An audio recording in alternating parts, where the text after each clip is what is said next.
So this goes back to that tunnel altercation between. I don't think I noticed it. All right, so what it is I guess Michigan State MSU got into a fight with Michigan, and now 7 of the players. Oh, you don't know the beginning of this. I thought you knew the whole thing. All right, so back at the game a while back, I think it was halftime or post game. It doesn't matter which, but one of the players went down the wrong fucking tunnel and ends up surrounded by the other fucking team. What do? They point him back to his own locker room? No, they beat him senseless with helmets. There's video of it of this guy getting beaten with a helmet in the head, like surrounded by the other team. Is he wearing a helmet? I don't remember that part. I didn't get super into this story, but they assaulted him, and now they're filing charges against those cocksuckers. That's so good. I hope that it ruins their careers. That's great. They were beating him with a deadly weapon in a dark corridor with all their friends. I can't think of anything more cowardly or shitty, or more. And they were probably like being sore losers. That's why they were doing the beating, right? Well, they had just lost. Yeah, the guy who got beat up was on the team that won, right? There you go. Perfect. Yeah, sore losers are going to jail now. Good. Yeah, that's pretty fucked up. Just did pretty fucked up to go down the wrong tunnel too. Was he going to mock him? He's going to go in there and had a little head shit? Injury. No, he's an accident. They've all got head injuries. Yeah, you can't use that as an excuse in football. Yeah, head injuries are not an excuse for anti-Semitism. Yeah, that is good because I saw that clip, and using the helmets to lay the beating on him is like you could fuck somebody up with a helmet. Like, here's the best part. Look, if you're gonna assault someone with a deadly weapon with all your boys, maybe find a corridor that isn't quite so well filmed and recorded in HD crystal clear quality. There's a YouTube video of the assault. There's journalists standing there asking questions about the defense. Like of the assault. So I notice you're putting your hands over your head. Is that because you fear CTE? No, it's because they're hitting me with helmets. Get me out of here. Yes, I noticed they're hitting you with their helmets. What do you think about the new helmets? They're supposed to be much harder. They are. They're so much harder than I'd ever imagined. My skull stands no chance against these high quality polymers. Yeah, I didn't think that those guys would actually get in legal trouble, but damn, they did. I'm not sure he went down the wrong hallway, like Kyle said, because it looks like both teams go down the same hallway. One goes left, one goes right, and he just didn't have his team around him. I think in watching this video, I'm not sure. You got to stay. Well, yeah, I'm watching the video as well. If he wasn't confused about his directions before the beating. Like, if you get to 207, for example, 211, you'll see the whole Michigan team is there now. They're just going to the right. Okay, so yeah, it doesn't even look like... I don't know why they beat him up, just because they found someone... Maybe they were like, oh, we just lost and we're embarrassed and he's making fun of us. Let's beat the shit out of him. That's exactly what happened. Oh, I mean, that's what I would imagine happened. Maybe he said something. Oh, I'm sure he did, but like trash talking someone doesn't give you the right to assault them with a weapon. Like, maybe she was wearing a short skirt. It depends on the trash talk. Depends on the skirt. But bragging about winning a football game, even in like a shitty way, like there's no world in which this guy deserves to like get brain damage. According to the district attorney there in Michigan, it doesn't. I looked up this like a couple months ago. Like, you're allowed to beat someone up for trash talk. The Supreme Court did a ruling. It's called fighting words. And like, if, for example, if I just lay in and talk about, I don't know, your family, your kids, or like just the right stuff, I forget what the examples were, then they don't consider you the instigator of the fight, even though you took it to violence. I'm gonna need you to source this. Okay.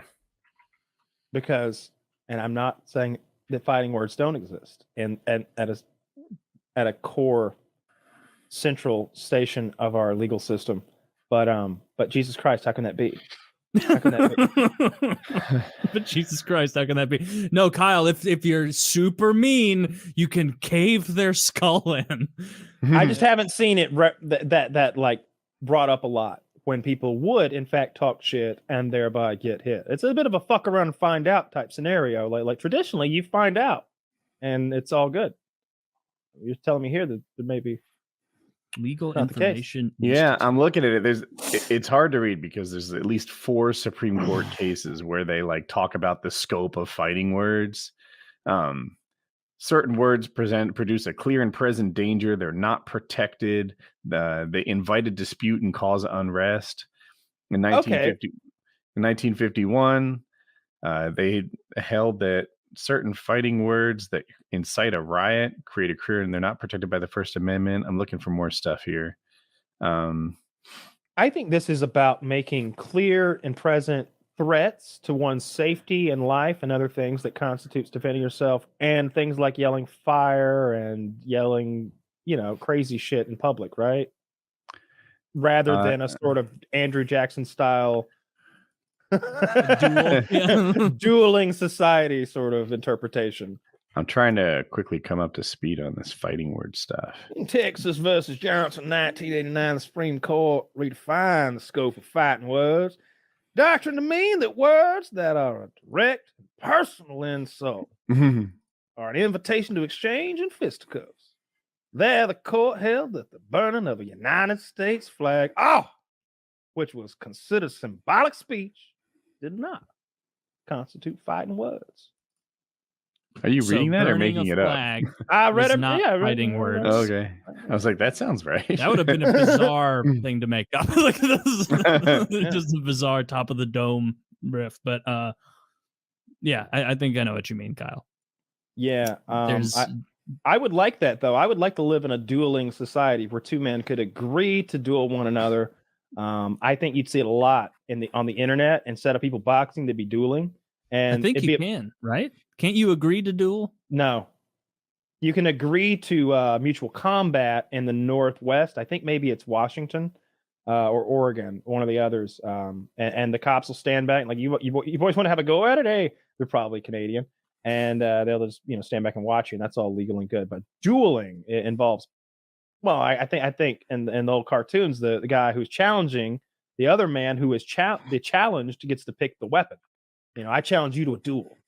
That's a good, fair. Let me throw this out here. I got it. Mm-hmm. The court held that provocative words may be justification for an assault, provided the person uttering the words understood or should have understood that physical retaliation would be attempted. The words may be fighting words. And then it goes on to talk about it. But yeah, so fighting words justify an assault according to the Supreme Court. They just need to be good enough. You can't call some guy a stinky poo-poo head, but you go hard. A lot of it mentions racial a couple of times, like that. Those are fighting words. You know what I think should be fighting words? Any threat. If we're standing there and you say, I'm gonna fuck you up. All right, you've done it. You might as well have just punched me in the face. You have instigated a fight. If you just said, I'm gonna kill you, now I should be within my rights to kill you. Well, that's pretty cut and dry. We'll learn fast. I'm gonna kill you. I feel like you tell somebody you're gonna kill them. Look, in the old West, I bet if you told a guy in the street you're gonna kill him, he thought you meant it, and he responded in kind. Not probably by like whipping a pistol out, but by waiting in the alley that night and beating you with a stick or something. Beating you with a prostitute. Yeah, with a prostitute to death. A prostitute's wooden leg.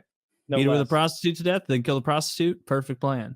Yeah, they both died. It's the perfect crime. And you're in the Wild West, and I imagine the Wild West being like, Sheriff, there's 2 freshly dead people where I just was. And he's like, did you see anyone? It's like, nope. It's like 2 Mexicans and an Indian. Oh, yeah, it was a couple of Mexicans, probably. Anyway, I'm about to head out of town. You'll never see or hear from me again. In this scenario, why are we killing somebody? Pony on out of here. If you want to write my description down, I'm the white guy with the beard on the horse. Good day. Write it down. Brown hat. The horse's name's Charlie. Missing teeth.